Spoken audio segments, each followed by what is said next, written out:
Right to life यानी जीवन का अधिकार। क्या आप जानते हैं आजाद भारत में एक समय ऐसा भी था जब हम सिटीजन से राइट टू लाइफ या जीवन का अधिकार भी छीन लिया गया था? जी हाँ, ये समय था इंदिरा गांधी के समय का इमरजेंसी के दौरान राइट टू लाइफ, जो एक बेसिक फंडामेंटल राइट है इंडियन सिटीजन्स का, वो भी छीन लिया गया था। Hello everyone, this is Saumya from Saumya's fair और आज हम अगले पार्ट पे आए हैं इमरजेंसी के। पिछले वीडियो में हमने ये डिस्कस किया था कि किस तरह से इंदिरा गांधी ने इमरजेंसी लगाई और क्यों लगाई। हमें ये पता चला था कि किस तरह से इंदिरा गांधी अपनी कुर्सी को बचाने के लिए इस इमरजेंसी लगाने के डिसीजन पे पहुंची थी। हमने ये देखा था कि किस तरह से पावर का अब्यूज किया गया था। हमने ये भी देखा था कि 3-4 लोगों ने मिलकर इंदिरा गांधी के सहयोग के साथ किस तरह से पूरे देश में इमरजेंसी को लागू किया। आज हम ये समझेंगे कि किस तरह से इमरजेंसी के दौरान ऐसे ऐसे डिसीजंस लिए गए, कॉन्स्टिट्यूशन में ऐसे ऐसे अमेंडमेंट्स करने की कोशिश की गई जिसकी वजह से हमारी डेमोक्रेसी को पूरी तरह से खत्म कर दिया जाता और तानाशाही का रूल भी स्थापित किया जा सकता था। हमारे इस नए चैनल को सपोर्ट करने के लिए please do subscribe our channel. सबसे पहले हमें ये समझना होगा कि जब इंदिरा गांधी इलेक्ट होके आई थी उस टाइम कांग्रेस जो है पूरी तरह मेजॉरिटी में थी। वो 372 सीट्स, लोकसभा की 372 सीट्स पे जीत के आई थी, तो उनके पास पूरी तरह से मेजॉरिटी थी। इसकी वजह से डिसीजंस लेने में इमरजेंसी के दौरान उनको खास दिक्कतें नहीं हो रही थी, क्योंकि ऑपोजिशन भी पूरी तरह से जेल में था। उन्होंने ऑपोजिशन को भी करीब करीब खत्म ही कर दिया था इमरजेंसी के दौरान। इमरजेंसी के दौरान कांग्रेस पार्टी के इलेक्टेड एमपीज ने कई बार इमरजेंसी को डिफेंड करा और ये बोला कि इमरजेंसी लगाई गई है इंटरनल सिक्योरिटी थ्रेट्स की वजह से। वो सभी इंदिरा गांधी की ही भाषा बोल रहे थे। उनके हिसाब से राइट विंग पार्टीज और ऑपोजिशन साथ में मिलके गलत तरीके से कांग्रेस की सरकार को गिराना चाहता था।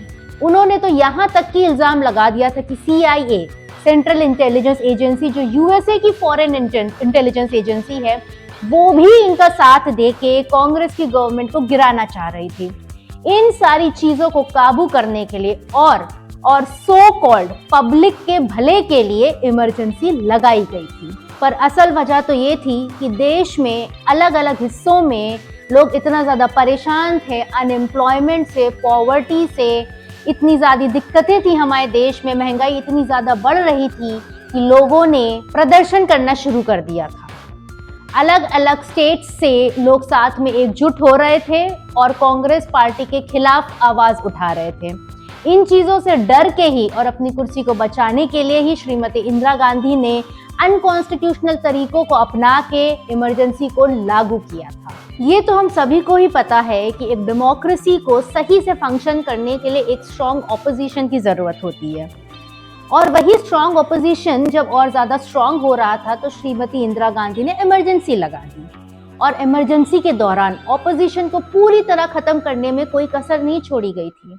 उन्होंने जितनी भी पार्लियामेंट के सीनियर लीडर्स थे ऑपोजिशन में या दूसरी पार्टीज के, उन सबको ही इमरजेंसी के दौरान मीसा लॉ को लगा के एक तरह से जेल में बंद कर दिया था बिना किसी ट्रायल के। इन चीजों को डिफेंड करने के लिए श्रीमती इंदिरा गांधी ने ये बोला कि हमने अरेस्ट जरूर किए हैं, और ये बात भी ठीक है, हमने हजारों अरेस्ट किए हैं, लेकिन उसमें से पॉलिटिकल नंबर तो बहुत थोड़ा है, पर हमने उन लोगों को अरेस्ट किए हैं तो जो ज्यादातर एकजुट होके देश में वायलेंस करते हैं। पर असलियत ये नहीं थी। असलियत ये थी कि उन्होंने करीब करीब पूरे ऑपोजिशन को, सीनियर लीडर्स को, पार्लियामेंट के मेंबर्स को भी जेल में डाल दिया था, ताकि उनके खिलाफ इमरजेंसी में कोई भी आवाज ना उठाई जा सके और वो अपनी मनमानी चीजें करती रहें। अगर अरेस्ट हुए लोगों के आंकड़ों को हम समझें तो करीब करीब 35,000 लोगों को मीसा लॉ के अंडर अरेस्ट किया गया था और करीब करीब 75 से 80,000 लोगों को अरेस्ट किया गया था defence of internal security and India rules के लॉ के तहत। अब जुडिशियरी के साथ, सुप्रीम कोर्ट के साथ इंदिरा गांधी के रिलेशंस कभी भी अच्छे नहीं थे। इंदिरा गांधी चाहती थी पूरी तरह से पावर अपने हाथ में रखना। जबकि सुप्रीम कोर्ट इस चीज में एक अड़ंगा था। हम सभी को पता है कि इमरजेंसी का एक मेजर रीजन था जब सुप्रीम कोर्ट ने इंदिरा गांधी को दोषी पाया था इलेक्शंस के दौरान। इस चीज को काउंटर करने के लिए ही इमरजेंसी को ज्यादातर लोग बोलते हैं कि लगाया गया था। लेकिन ये चीज यहीं पे खत्म नहीं होती है। श्रीमती इंदिरा गांधी के जो रिलेशंस थे वो सुप्रीम कोर्ट के साथ बहुत पहले से ही खराब थे। ऐसा कहा जाता है कि इंदिरा गांधी के टेन्योर के दौरान जो चीफ जस्टिस का अपॉइंटमेंट होता था सुप्रीम कोर्ट में, या जो जस्टिस का अपॉइंटमेंट होता था वो सीनियरिटी के ऊपर बेस्ड नहीं होता था। इंदिरा गांधी उन्हीं लोगों का अपॉइंटमेंट करती थी जो इंदिरा गांधी की साइड लेते थे, जो इंदिरा गांधी की बातें मानते थे। कई बार तो ये भी देखा गया था कि सीनियरिटी के हिसाब से जिसका अपॉइंटमेंट होना था उनको छोड़ के जूनियर जस्टिस को भी अपॉइंट कर दिया गया था, सिर्फ इसलिए क्योंकि वो इंदिरा गांधी के पीछे पीछे रहते थे। इंदिरा गांधी जो बोलती थी उनकी हाँ में हाँ मिलाते थे। एक तरह से इंदिरा गांधी पूरे के पूरे जुडिशरी को खोखला करना चाहती थी ताकि कंप्लीट पावर इंदिरा गांधी के हाथ में रहे। इसके कई एग्जाम्पल्स भी हमारे पास मौजूद हैं, जैसे कि 1973 में जस्टिस एएन रे का अपॉइंटमेंट किया गया था, लेकिन वो जूनियर थे। उनके ऊपर 3 जजेस थे जिनका अपॉइंटमेंट होना था एज जस्टिस, लेकिन उन सबको अपॉइंट नहीं किया गया। अपॉइंट किया गया एएन रे को, क्योंकि वो इंदिरा गांधी की हर बात मानते थे, उनका साथ हमेशा देते थे। धीरे धीरे इन अपॉइंटमेंट्स को करते करते ये बड़ा ही क्लियर हो गया था कि इंदिरा गांधी की एक बड़ी स्ट्रैटेजी है। वो चाहती हैं कि जुडिशरी के ऊपर भी इंदिरा गांधी का ही रूल हो और पीएम का डिसीजन, यानी कि इंदिरा गांधी के डिसीजन को क्वेश्चन करने वाला कोई भी अथॉरिटी ना हो, ताकि वो पूरी तरह से प्रजातंत्र को खत्म कर दें और पूरी तरह से लागू कर दें तानाशाही को। हालांकि इस बात के कोई प्रमाण नहीं है, पर जिस तरह से इंदिरा गांधी ये सारे स्टेप्स ले रही थी, ये स्ट्रैटेजी बड़ी ही क्लियर थी। अगर हम जस्टिस एएन रे का ही एग्जाम्पल लें तो उनके अपॉइंटमेंट की एक बहुत बड़ी वजह थी केशव भारती केस से रिलेटेड। केशव भारती 1973 का एक ऐसा जजमेंट है जिसमें गवर्नमेंट ने ये बोला था कि गवर्नमेंट के पास ये सारी पावर होनी चाहिए कि वो जो कॉन्स्टिट्यूशन की बेसिक चीजें हैं उसमें भी अमेंडमेंट कर सके, जैसे कि फंडामेंटल राइट्स, फंडामेंटल ड्यूटीज, इनमें भी जो गवर्नमेंट थी उसके पास पूरी छूट होनी चाहिए, पूरी पावर होनी चाहिए अमेंडमेंट्स करने के लिए या चेंजेस करने के लिए। बेसिकली गवर्नमेंट चाहती थी, इंदिरा गांधी चाहती थी कि हम पूरे के पूरे कॉन्स्टिट्यूशन को ही चेंज कर सके बिना किसी अड़ंगे के, बिना किसी अथॉरिटी के सामने अपनी चीज़ों को रखे, सिर्फ और सिर्फ अपने कहने पे सारी चेंजेस कर दिए जाएं। इस चीज़ को केशव भारती जजमेंट में जितने भी पैनल में जजेस थे उन सब ने अगेंस्ट गए। उन सब ने बोला कि किसी भी गवर्नमेंट के पास कॉन्स्टिट्यूशन के बेसिक स्ट्रक्चर को चेंज करने की पावर नहीं दी जा सकती। एएन रे ही एक लौते ऐसे जज थे जिन्होंने इंदिरा गांधी का साथ दिया था और ये बोला था कि गवर्नमेंट के पास पूरी पावर होनी चाहिए कॉन्स्टिट्यूशन के बेसिक स्ट्रक्चर को भी चेंज करने की। अनलिमिटेड पावर गवर्नमेंट के पास होनी चाहिए थी। इस चीज में एएन रे ने इंदिरा गांधी की गवर्नमेंट का पूरा साथ दिया था। इसी चीज को शाबाशी की तरह एएन रे को देने के लिए इंदिरा गांधी ने उनको प्रमोट किया था और उनके पहले जो डिजर्विंग जजेस थे उन सबको छोड़ दिया था। अब इंदिरा गांधी का ये जो तानाशाही का सपना था, इसको उभारता है केशव भारती जजमेंट का ये केस। केशव आनंद भारती केरला में एक मॉनेस्ट्री के हेड थे। उन्होंने गवर्नमेंट ऑफ इंडिया के कई अमेंडमेंट्स को चैलेंज किया था सुप्रीम कोर्ट में। जो सबसे पहला अमेंडमेंट गवर्नमेंट करना चाहती थी वो था 21st अमेंडमेंट ऑफ 1971। इस अमेंडमेंट के तहत गवर्नमेंट ने बोला कि हमारे पास अनलिमिटेड पावर होनी चाहिए किसी भी कॉन्स्टिट्यूशन के राइट, ड्यूटी या लॉ को चेंज करने की, अमेंड करने के लिए। और तो और इन अमेंडमेंट्स को क्वेश्चन करने के लिए कोई भी नहीं होना चाहिए, ना कोई इंस्टीट्यूशन ना कोई कोर्ट, पूरी तरह से सोलो पावर होनी चाहिए गवर्नमेंट के पास। इस अमेंडमेंट को चैलेंज किया था केशव भारती ने। जो अगला अमेंडमेंट चैलेंज हुआ था वो था 25th अमेंडमेंट ऑफ 1971। इस अमेंडमेंट के तहत गवर्नमेंट ने बोला था कि हमारे पास इतनी पावर होनी चाहिए कि हम किसी की भी प्राइवेट प्रॉपर्टी को यूज कर सकते हैं, ले सकते हैं पब्लिक यूज के लिए, और इसके ऊपर किसी भी जुडिशरी का कोई भी रिव्यू नहीं होना चाहिए। मतलब किसी की भी प्राइवेट प्रॉपर्टी के ऊपर इंदिरा गांधी हाथ रख देती और वो उनकी हो जाती पब्लिक यूज के नाम पे। इस तरह की पावर की रिक्वायरमेंट थी इंदिरा गांधी को, किस वजह से ये तो पता नहीं, पर इस 25th अमेंडमेंट में इंदिरा गांधी और उनकी गवर्नमेंट ने यही मांग की थी, जिसको केशव भारती ने चैलेंज किया था। जो तीसरा अमेंडमेंट केशव भारती ने चैलेंज किया था वो था 29th अमेंडमेंट ऑफ 1972। इस अमेंडमेंट के तहत गवर्नमेंट ने ये मांग की थी कि पार्लियामेंट के पास अनलिमिटेड पावर होनी चाहिए। यहाँ बेसिकली केरला के 2 लैंड रिफॉर्म्स को वो 9th शेड्यूल में डालना चाहते थे। 9th शेड्यूल एक लिस्ट है सेंट्रल और स्टेट गवर्नमेंट के लॉज की, जो किसी भी तरह के जुडिशियल रिव्यू से एकदम इम्यून है। उनको कोई भी कोर्ट में जाके उनके खिलाफ कोई क्वेश्चन नहीं कर सकता, उनके ऊपर कोई भी तहकीकात नहीं हो सकती है। वो ऐसे लॉज हैं।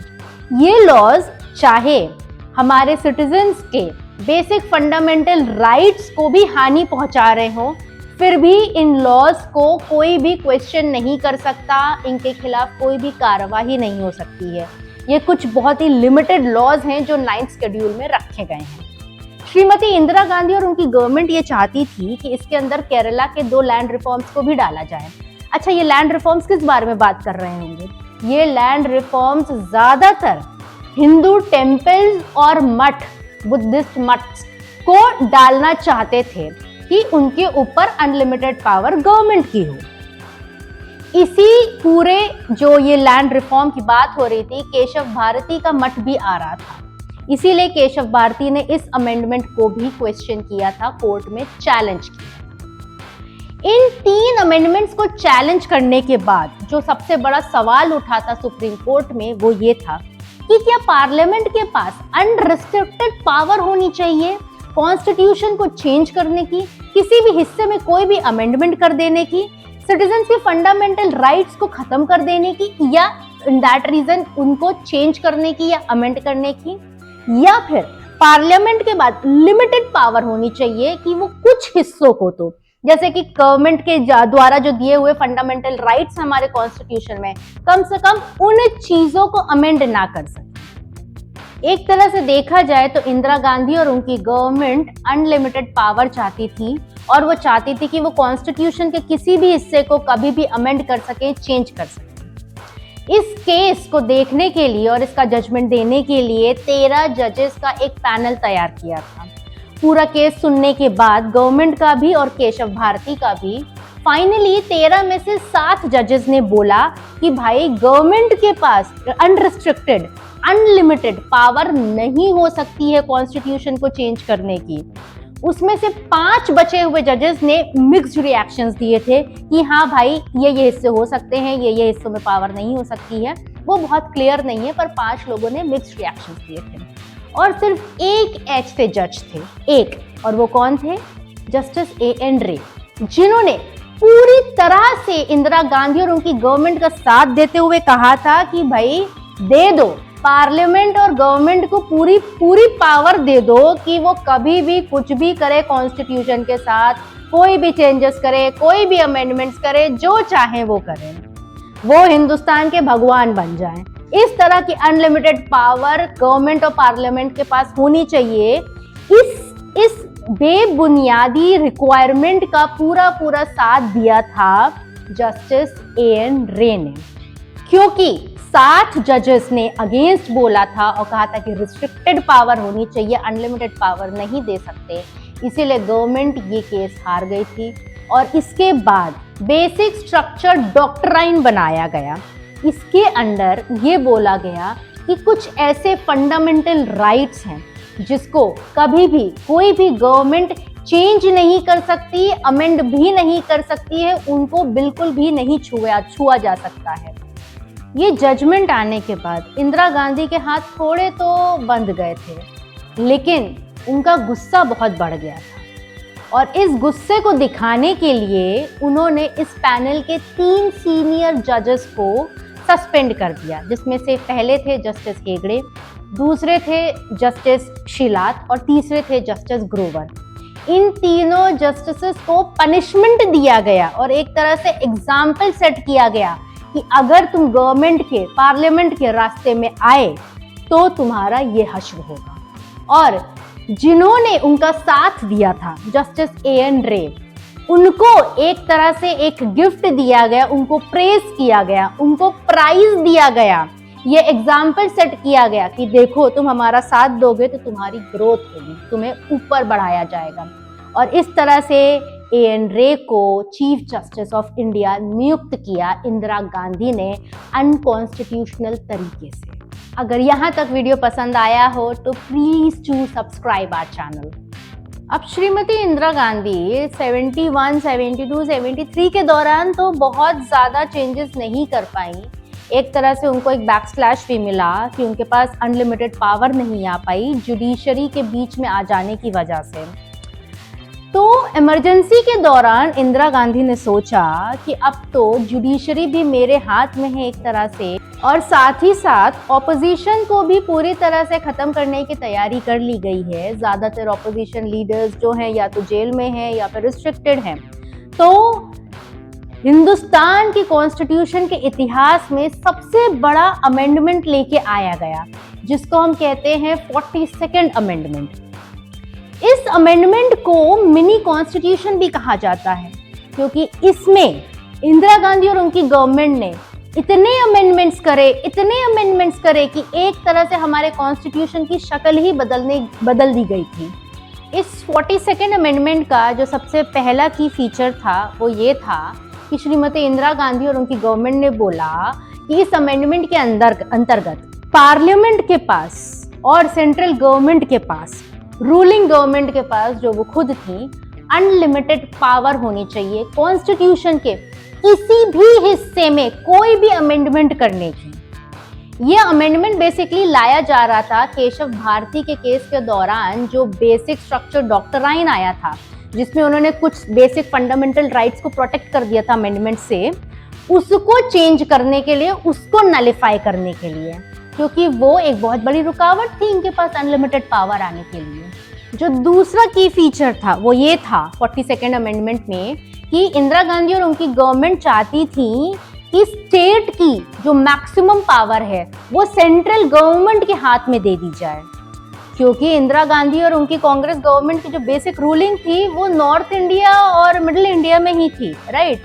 साउथ इंडिया में तो बहुत ज्यादा उनकी पकड़ थी नहीं, जिस वजह से इमरजेंसी का बहुत ज्यादा असर साउथ इंडिया पे पड़ भी नहीं रहा था। डेफिनेटली पड़ेगा ही क्योंकि सेंट्रल गवर्नमेंट ने लगाई थी, पर उस तरह से असर नहीं पड़ पा रहा था जिस तरह से नॉर्थ इंडिया और सेंट्रल इंडिया उनके हाथ में आ गया था। इसीलिए इंदिरा गांधी ने बोला 42nd अमेंडमेंट में कि हमारे पास यानी सेंट्रल गवर्नमेंट के पास सारी पावर होनी चाहिए। तीसरा की फीचर इस अमेंडमेंट का ये था कि हाई कोर्ट के पास से रिव्यूइंग की मैक्सिमम पावर ले ली जा रही थी। मतलब हाई कोर्ट का कॉन्स्टिट्यूशन में से एक तरह से बिल्कुल खत्म कर देने की पूरी साजिश की जा रही थी। वो चाहती थी कि सुप्रीम कोर्ट, हाई कोर्ट का कोई भी इंटरफेरेंस उनके किसी भी लॉ में, डिसीजन में ना हो। इसीलिए उनकी रिव्यूइंग की पावर, कोर्ट्स की रिव्यूइंग की पावर को कम से कम या खत्म करने की कोशिश की गई थी इस अमेंडमेंट के अंतर्गत। एक जो और अजीब सा अमेंडमेंट किया गया यहाँ पे वो ये था कि जो 5 साल की सरकार बनती है लोकसभा और राज्यसभा में, उसका टेन्योर एक्सटेंड करके 6 साल करने की कोशिश की गई थी। 42nd अमेंडमेंट के अंतर्गत एक और जो बड़ा चेंज किया गया वो था सोशलिस्ट और सेक्युलर वर्ड को इंट्रोड्यूस करना। ओरिजिनली जो टर्म यूज होती थी वो थी सॉवरेन डेमोक्रेटिक रिपब्लिक, लेकिन इंदिरा गांधी ने इस अमेंडमेंट में इसको कर दिया sovereign socialist and secular democratic Republic. इस अमेंडमेंट के पहले हमारे कॉन्स्टिट्यूशन में सिर्फ फंडामेंटल राइट्स हुआ करते थे। इस अमेंडमेंट के बाद या इसके अंतर्गत इंदिरा गांधी और उनकी गवर्नमेंट ने सिटीजन्स के लिए फंडामेंटल ड्यूटीज को भी इंट्रोड्यूस कर दिया आर्टिकल 51A के अंतर्गत। तो इंदिरा गांधी ने बोला 42nd अमेंडमेंट के अंतर्गत कि जब भी इमरजेंसी लगे तो कोर्ट्स उसको क्वेश्चन नहीं कर सकते। Finally directive principles of state policy नाम की कुछ गाइडलाइंस लाई गई थी। ये गाइडलाइंस लाई गई थी स्टेट्स के लिए कि जब भी वो कोई लॉ बनाए तो उसमें इन गाइडलाइंस को यूज करना है। अब किस तरह से हमारे सिटीजन्स के ऊपर इसको थोपा गया था ये समझते हैं। तो ये जो गाइडलाइंस थी, इस 42 अमेंडमेंट में ये बोला गया कि ये गाइडलाइंस सिटीजन्स के फंडामेंटल राइट्स के भी ऊपर हैं। तो अगर कोई ऐसी सिचुएशन आती है कॉन्फ्लिक्ट की जहाँ पे फंडामेंटल राइट्स को जो है ज़्यादा समझा जाता है कॉन्फ्लिक्ट को रिजॉल्व करने के लिए, उस केस में फंडामेंटल राइट्स के ऊपर भी उनकी ये गाइडलाइंस को माना जाएगा। तो इमरजेंसी के दौरान ये जो 42nd अमेंडमेंट किया गया हमारे कॉन्स्टिट्यूशन में, उसके जो रीजंस थे और उसका जो आउटकम था वो सिंपली ये था, किसी तरह से जुडिशरी को बिल्कुल खत्म कर दिया जाए। इंदिरा गांधी और उनके परिवार को, इंदिरा गांधी और उनकी गवर्नमेंट को कोई भी क्वेश्चन ना कर सके, उनके पास अनलिमिटेड पावर रहे। स्टेट्स के पास से भी पावर खत्म करके सिर्फ और सिर्फ एक तानाशाह के पास सारी की सारी पावर्स चली जाए और इमरजेंसी जैसी ऐसी अजीब सी अनकॉन्स्टिट्यूशनल सिचुएशन को भी क्वेश्चन करने वाला कोई बचे ही ना हिंदुस्तान में। एक तरह से वो हिंदुस्तान का राजा बनना चाहती थी, वो तानाशाह बनना चाहती हिंदुस्तान में, ताकि ना ही कोई ऑपोजिशन बचे, ना ही कोई कोर्ट बचे, ना ही कोई इंस्टीट्यूशन बचे।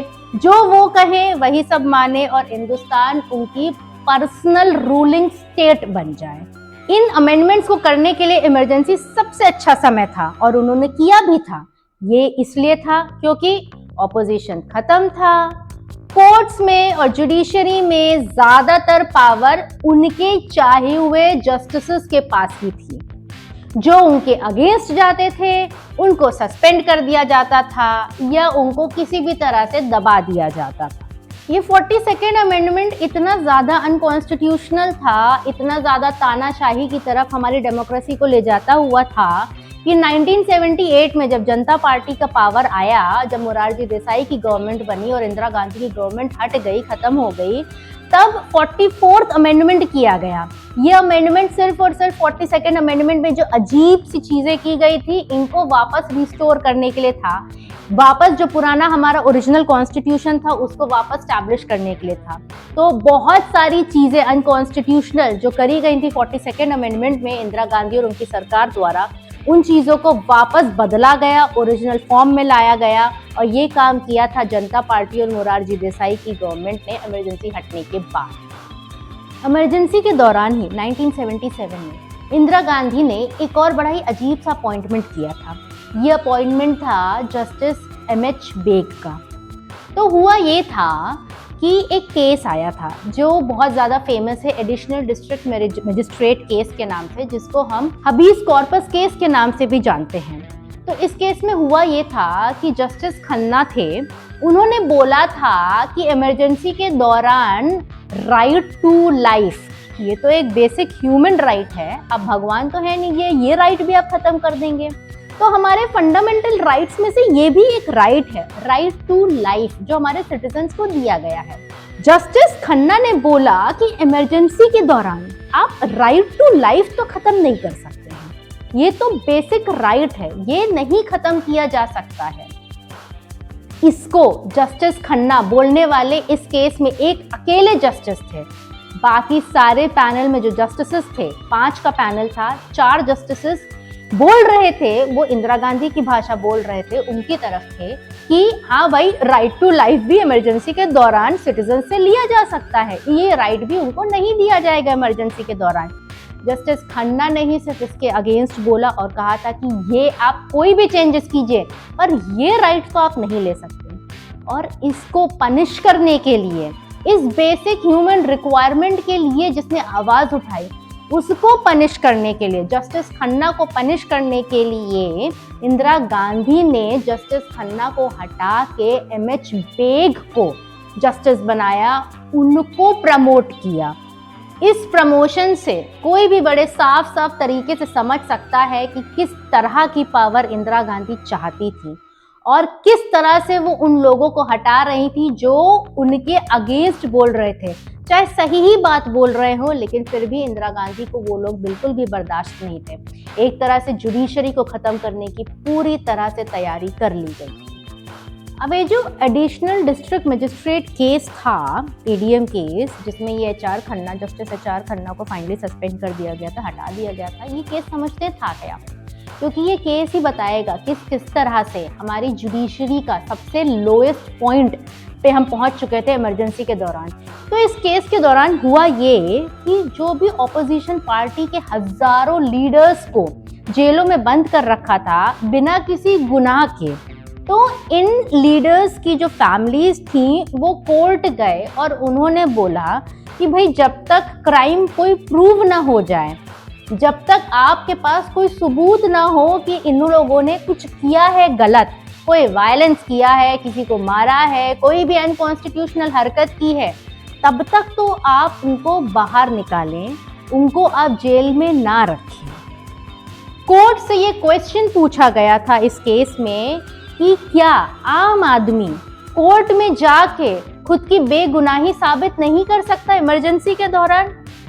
इस पे जो 5 जजेस की पैनल बैठा था, जिसमें से एक थे जस्टिस AR खन्ना, तो चारों जजेस ने ये बोल दिया कि नहीं, गवर्नमेंट जिसको चाहेगी उसको जेल में बंद कर देगी बिना किसी ट्रायल के अनलिमिटेड टाइम के लिए।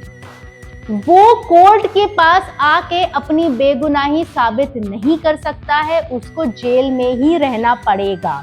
और सिटीजन्स का जो राइट टू लाइफ है एंड लिबर्टी है वो खत्म है, सस्पेंडेड है, छीन लिया गया है। सिटीजन्स के पास राइट टू लाइफ नहीं है।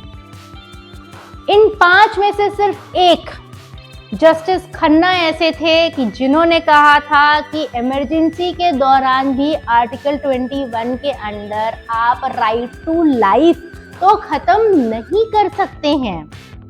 और इस चीज को बोलने के लिए जस्टिस खन्ना ने एक बड़ी कीमत जुटाई।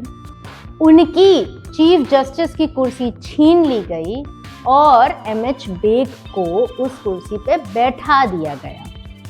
इस समय को कुछ लोगों ने बोला कि क्योंकि एक कुछ हद तक कोर्ट काम कर रहा था, कुछ हद तक मीडिया को बोलने की आज़ादी थी, जो इंदिरा गांधी चाहती थी वही बोलने की, कोर्ट भी वही काम कर रहा था, वही रूलिंग्स दे रहा था जो इंदिरा गांधी चाहती थी, पर ये सब चीज़ें ऑपरेशनल थी। कॉन्स्टिट्यूशन के अंदर रह के इमरजेंसी को लागू किया गया था ऑन पेपर्स, इसलिए इमरजेंसी अनकॉन्स्टिट्यूशनल तो नहीं थी। जो वो इमरजेंसी थी उसको हम कॉन्स्टिट्यूशनल डिक्टेटरशिप का नाम दे सकते हैं। इस चीज को कई लोगों ने बोला और अपनाया। अब इमरजेंसी के दौरान इंदिरा गांधी और उनकी गवर्नमेंट की कोई खास आइडियोलॉजी रह नहीं गई थी। वो खुद ही कंफ्यूज्ड हो गए थे कि वो कर क्या रहे हैं। इसका एग्जाम्पल हम इस तरह से समझ सकते हैं कि एक तरफ तो इंदिरा गांधी बोलती थी कि जो बिजनेसेस हैं उनको कैपिटल फॉर्मेशन जरूर करना चाहिए, मतलब उनको पैसे जरूर कमाने चाहिए, तो यहाँ पे तो वो हो रही थी कैपिटलिस्ट। इसके बाद उन्होंने बोला कि जो वर्कर्स हैं उनके पूरे राइट्स होने चाहिए, वो अपनी आवाज उठा सकते हैं, वो स्ट्राइक कर सकते हैं। यहाँ पे इंदिरा गांधी हो रही थी सोशलिस्ट। अब जब वर्कर्स अपनी आवाज उठाते थे, स्ट्राइक्स करते थे, फेयर वेजेस मांगते थे, फेयर पेमेंट मांगते थे, तब इंदिरा गांधी उन स्ट्राइक्स को बैन कर देती थी। यहाँ तक कि 1974 में जब जॉर्ज फर्नांडिस ने रेलवेज में स्ट्राइक कराई थी, जॉर्ज फर्नांडिस को इमरजेंसी के दौरान ढूंढ के फिर अरेस्ट किया गया इस काम के लिए। अभी तो आप सोशलिस्ट हो रही थी, उसके पहले आप कैपिटलिस्ट हो रही थी, और ये सारे एक्शंस करके आप ना सोशलिस्ट हो पाई ना कैपिटलिस्ट हो पाई। तो एक तरह से इमरजेंसी के दौरान बहुत ज़्यादा आइडियोलॉजी की दिक्कत चल रही थी, बहुत ज़्यादा कंफ्यूजन चल रहा था इंदिरा गांधी के ही दिमाग में, और उनकी गवर्नमेंट ही समझ नहीं पा रही थी कि हम कर क्या रहे हैं, हम हैं कौन, हम कैपिटलिस्ट हैं, हम सोशलिस्ट हैं, हम सेक्युलर हैं, हम हैं क्या। अब इमरजेंसी के दौरान ही इंदिरा गांधी और उनके परिवार और उनकी पार्टी में थोड़ी थोड़ी दिक्कतें शुरू हो गई थी। जो फर्स्ट फेज ऑफ इमरजेंसी था 1975 में, तब तो इंदिरा गांधी एक राजा की तरह, एक सुल्तान की तरह एक्ट कर रही थी। जब फेज 2 आना शुरू हुआ 1976 में, तो धीरे धीरे संजय गांधी बहुत ज़्यादा स्ट्रॉन्ग होने लगे। संजय गांधी के पास कोई भी पावर नहीं थी, वो मेंबर ऑफ पार्लियामेंट भी नहीं थे, वो ना ही कोई भी पोजीशन होल्ड करते थे गवर्नमेंट में, लेकिन फिर भी उनके पास अनलिमिटेड पावर आने लगी थी। जो संजय गांधी थे वो बहुत ज़्यादा रुथलेस थे, वो बहुत ज़्यादा अजीब सी चीज़ें कर रहे थे जो बुनियादी तौर पे गलत थी। जैसे कि संजय गांधी ये बिलीव करते थे कि ऑपोजिशन को तो हम जेल में डाल ही सकते हैं, उनके ऊपर तो हमारा पूरा रूल हो ही सकता है। इसके अलावा जो लोअर क्लास था, जो पॉवर्टी रिडन क्लास था, जो बेचारा गरीब आदमी था हिंदुस्तान में, उसको भी दबाने में, उसको भी हटाने में, उसके ऊपर भी हर तरह के जुल्म करने में संजय गांधी पीछे नहीं हटते थे, क्योंकि वो संजय गांधी के लिए नॉट इम्पॉर्टेंट लोग थे। इसके दो एग्जाम्पल्स हैं हमारे पास। जो सबसे पहला एग्जाम्पल है वो है स्टेरलाइजेशन का। संजय गांधी का ही ये आइडिया था और संजय गांधी ने ही ये इम्प्लीमेंट किया था कि पॉवर्टी खत्म करने के नाम पे संजय गांधी ने लोगों को, गरीब आदमी को जबरदस्ती पकड़ पकड़ के उनका स्टेरलाइजेशन कराया। ये इस हद तक प्रैक्टिस किया गया था कि सिटीजन्स उस टाइम को, इमरजेंसी के टाइम को, इमरजेंसी के नाम से कम जानते थे और नसबंदी का वक्त इस नाम से ज़्यादा जानते थे, क्योंकि उनके हिसाब से तो उस टाइम जो है लोगों की सिर्फ नसबंदी की जा रही थी। इसके अलावा बड़े शहरों का, उस टाइम की अर्बन सिटीज़ का ब्यूटिफिकेशन करने के लिए जो स्लम एरियाज थे, वो जगहें थी जहाँ पे बेचारे गरीब लोग झुग्गी झोपड़ी में रहते थे बड़े शहरों में, उन जगहों को ब्यूटिफाई किया गया, उन सारे स्लम्स को डिस्ट्रॉय कर दिया गया और वहाँ रहने वाले गरीब आदमी को उस शहर से बाहर निकाल दिया गया। वो आदमी पहले ही गरीब था, उस आदमी के पास जो छोटे मोटे रोजगार के अवसर थे वो भी खत्म कर दिए गए थे। तो संजय गांधी इस तरह से ऑपरेशन करते थे गरीब लोगों का। अगर आप चाहते हैं आप इसी तरह से रिसर्च करते रहें और ज़्यादा इन डेप्थ रिसर्च कर पाएँ तो please do support us by subscribing our channel. इन दो जो सिचुएशंस आई थी, जो प्रैक्टिसेस की गई थी संजय गांधी के द्वारा, उनके 2-3 यंग फ्रेंड्स या एलाइज पार्टी में बहुत इंपॉर्टेंट जगह लेते जा रहे थे, जिसमें से जो नाम आता है वो एक है अंबिका सोनी का, एक नाम आता है कमलनाथ का और एक है जगदीश शेट्टर। ये 3 नाम कांग्रेस गवर्नमेंट में बहुत ही ज़्यादा फेमस हो रहे थे। पार्टी के अंदर इन तीनों लोगों को बहुत ही इम्पोर्टेंट पोजीशन मिलने लगी थी। इस वजह से पहले तो आइडियोलॉजिकल लेवल पे संजय गांधी और इंदिरा गांधी डिफर करने लगे थे और इंदिरा गांधी को संजय गांधी की चीज़ें पसंद ही नहीं आ रही थी। एक तरह से इंदिरा गांधी संजय गांधी से थोड़ी खफा भी होने लगी थी। अगर यहाँ तक वीडियो पसंद आया हो तो please do subscribe our channel. अगर इंदिरा गांधी की भाषा में इमरजेंसी को समझने की कोशिश की जाए तो इंदिरा गांधी कहती थी कि इमरजेंसी एक कड़वी दवाई है जो हमारे देश में डिजीज पनप रहा था। अब डिजीज क्या था? जो भी मूवमेंट चल रहे थे सरकार के खिलाफ, पॉवर्टी खत्म करने के लिए, अनएम्प्लॉयमेंट खत्म करने के लिए, लोगों को जो बेसिक रिक्वायरमेंट्स है वो दिलवाने के लिए जो मूवमेंट्स चल रहे थे इंदिरा गांधी के हिसाब से वो इंटरनल थ्रेट्स थे। वो मूवमेंट्स किसके खिलाफ थे? इंदिरा गांधी के खिलाफ थे, उनकी गवर्नमेंट के खिलाफ थे। उसमें कुछ खास गलत नहीं था, लोग अपना हक ही तो मांग रहे थे। लेकिन इंदिरा गांधी के हिसाब से ये डिजीज था और इस डिजीज को खत्म करने के लिए इमरजेंसी नाम की कड़वी दवाई देश को खिलाई गई थी। पावर में रहते रहते इंदिरा गांधी ये भूल गई थी कि उनके खिलाफ अगर कोई प्रदर्शन किए जा रहे हैं ऑपोजिशन द्वारा तो वो देश के खिलाफ नहीं है। इंदिरा गांधी खुद को देश समझने लगी थी और देश को इंदिरा गांधी समझने लगी थी। अब इतने अमेंडमेंट्स, इतने चेंजेस, इतने राइट्स को खत्म कर देना, जुडिशरी को अपने पास अपनी जेब में रख लेना, इन सब चीज़ों से तो ऐसा लग रहा था कि इमरजेंसी कभी ख़त्म ही नहीं होगी, ये तो अनलिमिटेड चलती जाएगी, ये तो तानाशाही हिंदुस्तान में स्टैब्लिश हो गई है। पर ये हुआ नहीं। 1977 में फाइनली इमरजेंसी ख़त्म की गई और ये खुद इंदिरा गांधी ने ही किया। तो मार्च 21, 1977 को 21 महीने बाद ये इमरजेंसी स्वयं श्रीमती इंदिरा गांधी ने ही खत्म की। अब वैसे तो इमरजेंसी खत्म करने के कोई ऐसे बहुत बड़े कारण कहीं लिखित नहीं है, लेकिन ऐसे 4 मेन कारण हो सकते हैं। तो पहला कारण ये हो सकता है कि जो बाकी देश थे वो ये एलिगेशंस लगाने लगे थे इंदिरा गांधी और उनकी गवर्नमेंट के ऊपर और इंडिया एज अ कंट्री के ऊपर कि यहाँ पे तो डेमोक्रेसी ख़त्म है, यहाँ पे तो जो ऑपोजिशन है वो मिनिमम है और साथ में मीडिया के पास कोई भी पावर नहीं है। ये एलिगेशंस इंदिरा गांधी के ऊपर, उनकी गवर्नमेंट के ऊपर क्योंकि लग रहे थे, तो इंदिरा गांधी को अपनी और इस कंट्री की इमेज ठीक करनी थी। जो दूसरा रीज़न हो सकता है वो हो सकते हैं संजय गांधी। इमरजेंसी के दौरान संजय गांधी ने ऐसी प्रैक्टिसेस की, जिसमें से बड़ी प्रैक्टिस थी स्टेरिलाइजेशन की, वो अनलॉफुल थी, अनएथिकल थी और फिर भी वो संजय गांधी ने करी, जिसकी वजह से जो आम जनता थी, जो सिटीजन्स थे, वो बहुत ज़्यादा गुस्सा थे, वो गवर्नमेंट के अगेंस्ट हो रहे थे। इससे इंदिरा गांधी को ये समझ में आया कि जो इमरजेंसी है ये ज़्यादा दिन सस्टेनेबल रहेगी नहीं और इससे पहले कि देश में और ज़्यादा आवाज़ें उठें, ज़्यादा दिक्कतें हो, तो इसलिए बेहतर है कि इमरजेंसी को समय रहते ही ख़त्म कर दिया जाए। तीसरा रीज़न हो सकता है इंदिरा गांधी खुद ही कंफ्यूज थी, खुद ही वो बहुत ज़्यादा साइकोलॉजिकल डिस्ट्रेस में थी। तो इंदिरा गांधी वैसे तो खुद को एक डेमोक्रेट की तरह देखती थी, एक ऐसा व्यक्ति की तरह खुद को देखती थी जो इलेक्शंस में बिलीव करता है, जो डेमोक्रेसी में बिलीव करता है, जो लोगों के वेलफेयर में बिलीव करता है। लेकिन इमरजेंसी लगाने की वजह से और इमरजेंसी का जो पूरा एनवायरनमेंट 21 महीने तक चला हिंदुस्तान में, उसकी वजह से इंदिरा गांधी खुद को एक ऑटोक्रेट की तरह बना चुकी थी। मतलब कि एक तानाशाह की तरह वो बन गई थी, एक क्वीन या किंग की तरह वो बन गई थी। तो आइडियोलॉजिकल लेवल पे, साइकोलॉजिकल लेवल पे इंदिरा गांधी ये दोनों फेजेस के बीच में फंस गई थी, क्योंकि मानती तो वो खुद को एक डेमोक्रेट थी और बनती जा रही थी वो तानाशाह। इस वजह से उनको जो है इमरजेंसी फाइनली इस डिस्ट्रेस को ख़त्म करने के लिए ख़त्म करनी पड़ी। ये एक पॉसिबल रीज़न हो सकता है। चौथा रीज़न और सबसे इम्पॉर्टेंट रीज़न हो सकता है इंदिरा गांधी की पिछली जीतों का एक्सपीरियंस।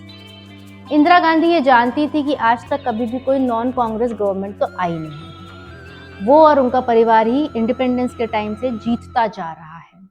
हिंदुस्तान में कभी भी कोई नॉन कांग्रेस गवर्नमेंट का अस्तित्व हुआ ही नहीं और उनको ऐसा लगता था कि कभी होगा भी नहीं। इसका बहुत बड़ा रीज़न ये भी था कि जो भी उस वक्त बचा कुछ ऑपोजिशन था, जो भी लोग बचे हुए थे, वो बहुत ही थक चुके थे, वो बहुत ही परेशान थे। एक तरह से ऑपोजिशन के नाम पे कुछ था भी नहीं और जो भी था उसमें भी बहुत ज़्यादा इंटरनली दिक्कतें चल रही थी। वो बहुत आपस में ही लड़ झगड़ रहे थे और वो आपस में ही बहुत ही त्रस्त और थके हुए थे। इसके साथ ही साथ इंदिरा गांधी और उनकी गवर्नमेंट ने ऑपोजिशन जो भी बचा कुचा था उसके अंदर भी बहुत ज़्यादा फूट डाल रखी थी। वो खुद भी उनमें डिवाइड एंड रूल का काम कर रहे थे। इसमें बहुत बड़ा नाम और हाथ संजय गांधी का था। इस वजह से ये बड़ा ही क्लियर था कि ऑपोजिशन के नाम पे बचा तो कुछ है नहीं, ये ऑपोजिशन हमको क्या ही टक्कर दे पाएगा। तो अल्टीमेटली अगर इलेक्शन करा भी दिए जाते हैं तो बहुत बड़ी पॉसिबिलिटी है कि दोबारा इंदिरा गांधी ही जीत के आएंगी। ये एक चौथा रीज़न हो सकता है। तो इंदिरा गांधी को इन सारी गलतफहमियों की वजह से ये चीज़ बिल्कुल पक्की हो गई थी कि बहुत बड़ी पॉसिबिलिटी है कि इलेक्शंस अगर मैं दोबारा लगाती हूँ, इमरजेंसी अगर मैं ख़त्म करती भी हूँ, तो जीत तो मेरी और मेरे गवर्नमेंट की ही होगी। इमरजेंसी का समय हमें ये सिखाता है कि किस तरह से दुनिया की सबसे बड़ी डेमोक्रेसी भी एक तानाशाही राज में बदल सकती है। इमरजेंसी का हटना, दोबारा इलेक्शंस होना और उस पार्टी का गिर जाना जो पार्टी ने इमरजेंसी लगाई थी, ये बताता है कि एक डेमोक्रेसी में कितना ज़रूरी है जुडिशरी का पावरफुल होना, कितना ज़रूरी है गवर्नमेंट के ऊपर इंस्टीट्यूशनल चेक्स होना और इलेक्शंस का होना कितना ज़्यादा ज़रूरी है। रूलिंग गवर्नमेंट के ऊपर कभी भी अनलिमिटेड पावर नहीं होनी चाहिए, ये हमें इमरजेंसी का समय बताता है। और ऑपोजिशन का स्ट्रांग होना कितना ज़रूरी है एक डेमोक्रेसी में, ये भी हमें इमरजेंसी का समय ही सिखाता है। अगर ये चीज़ें एक डेमोक्रेसी में नहीं होगी तो वो डेमोक्रेसी नहीं रहेगी, बल्कि एक तानाशाही में तब्दील हो जाएगी।